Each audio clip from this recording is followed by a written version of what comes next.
12 আমার প্রসেসর সব সময় যে কোনো সিগন্যাল ডিজিটাল প্রসেসিং সব সময় 5 ভোল্টে হয়, লজিক্যাল লেভেল যেগুলোকে বলে 3.3 5 এই ধরনের। তো আমাকে তো এর ভিতরে অন্য কোনো ভোল্টেজ ইন করলেই সে নষ্ট হয়ে যাবে। তো আমি নিচে 1 কে দিয়ে উপরে যদি 5 ধরো 5:1 এটা দিয়ে কত ভোল্টেজ পর্যন্ত মাপা যাবে? 5 5 25 ঠিক আছে না? 5:1 ডিভাইডেড, তার মানে কোনোভাবেই এই পিনে 25 ভোল্ট পর্যন্ত 5 ভোল্টের বেশি আসবে না। আর 25 ভোল্টের যত কম হবে এই মাঝখানের ভোল্টেজ ডিভাইডিং পিন থেকে তত ভোল্টেজ আস্তে আস্তে 5 ভোল্ট থেকে কমতে থাকবে।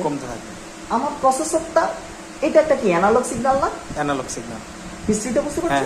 আউটপুটটা অ্যানালগ সিগন্যাল।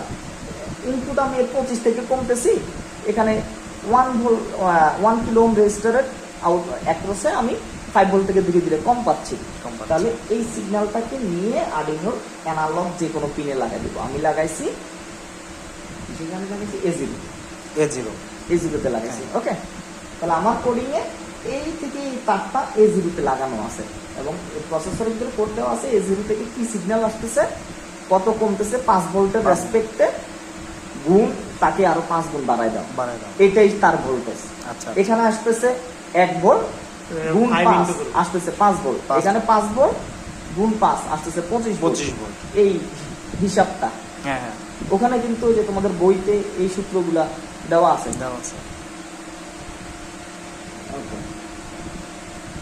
আচ্ছা ভাই, এইখানে আরেকটা কথা হলো, সেটা ডিটেকশন রেঞ্জ 25 ভোল্ট কি সূত্র কি আছে, ইফ 3.3 ইউজ যেই আরডিনোটা 3.3 ভোল্টের লজিক লেভেল, এটা একটা ফিক্সড লজিক লেভেল। হ্যাঁ, আরো ছোট আইসিডি যেগুলো বানানো ওগুলো 5 ভোল্ট সহ্য করার ক্ষমতা দেয় না, ওগুলোকে 3.3 5 ভোল্টের জন্য একটা হিসাব হবে, 3.3 এর জন্য একটা হিসাব হবে। এবং এই যে অ্যানালগ এই 5 ভোল্টকে সে আবার 1023 ভাগে ভাগ করে, 1024 মানে 1024 এটাকে হয় 1023।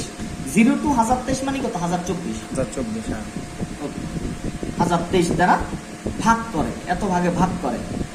এবং 5 ভোল্ট আর কি দেখো তোমার এখানে 0.01 চেঞ্জ হয়, মনে করো ডিরেক্ট কিন্তু